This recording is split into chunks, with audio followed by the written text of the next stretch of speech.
স্বরাষ্ট্র উপদেষ্টা বলেছেন, অস্ত্রের সন্ধান দিলেই মিলবে পুরস্কার। পুলিশের এখনও প্রায় 1500 অস্ত্র উদ্ধার হয়নি। গত বছরের 5ই আগস্ট ছাত্র জনতার আন্দোলনের কারণে পুলিশ সদস্যরা থানা থেকে পালিয়ে যান। তখন পুলিশি স্থাপনা থেকে 5818টি বিভিন্ন ধরনের অস্ত্র এবং 6,07,262টি গোলাবারুদ লুট হয়। লুট হওয়া আগ্নেয়াস্ত্র গোলাবারুদের মধ্যে রয়েছে বিভিন্ন ধরনের রাইফেল, SMG, LMG, পিস্তল, শটগান, গ্যাস গান, কাঁদানো গ্যাস লান্সার, কাঁদানো গ্যাস সেল, কাঁদানো গ্যাসের স্প্রে, কাঁদানো গ্যাসের সাউন্ড গ্রেনেড, বিভিন্ন ধরনের গুলি।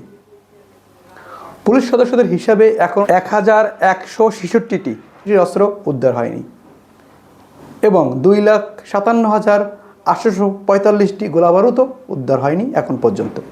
তবে স্বরাষ্ট্র উপদেষ্টা বলেছেন, এখনও 700 আগ্নেয়াস্ত্র উদ্ধার বাকি রয়েছে। তাই স্বরাষ্ট্র উপদেষ্টা বলেছেন, এই অস্ত্রগুলোর সন্ধান দিতে পারলেই মিলবে পুরস্কার। তবে পুরস্কার অ্যামাউন্টটা কত টাকার হবে সেটা কিছুদিনের মধ্যেই ঘোষণা করে জানানো হবে।